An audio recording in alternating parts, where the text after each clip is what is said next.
Un village départ désert, à J-3 de la grand-messe de la course au large, le port des Sables d'Olonne reste sous cloche et les skippers confinés. Comme le Rochelais Yannick Bestaven, il s'est mis à l'écart de lui-même avant le reconfinement pour éviter tout risque de manquer le départ. C'est de notre responsabilité de ne pas être positif. Donc le meilleur moyen, c'était de se confiner. Donc, moi, j'avais déjà décidé de faire plus que ce que nous demandait la direction de course. C'est-à-dire que depuis 15 jours, déjà, j'étais avec mes enfants à La Rochelle, dans un cercle de personnes très fermé où je ne voyais que 2-3 personnes maximum. Donc j'étais déjà confiné par rapport au monde extérieur. Dimanche prochain, chaque skipper rejoindra son bateau, seul, sans la foule et sans embrassade sur les pontons.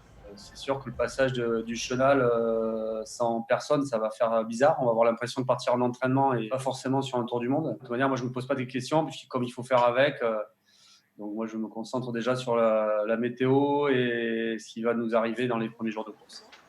Le sacrifice de ces derniers jours se comprend quand on sait le marathon que représente une préparation de Vendée Globe, 12 ans après une première tentative qui s'était soldée par un dématage dans le golfe de Gascogne.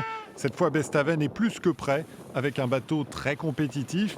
Même s'il n'est pas de la toute dernière génération de foilers, son 60 pieds lui permet d'afficher de belles ambitions.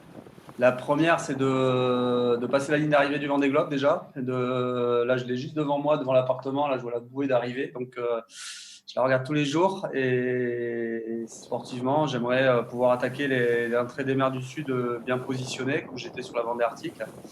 Et espérer, pourquoi pas, jouer dans les 10 premiers, voire dans les 5 premiers bateaux à l'arrivée. Ça serait une super belle récompense par rapport à tout le travail qu'on a fait tous ensemble. Dernier objectif pour Yannick Bestaven, et pas des moindres, nous faire rêver avec des images du bord sur les 3 océans libres et déconfinés.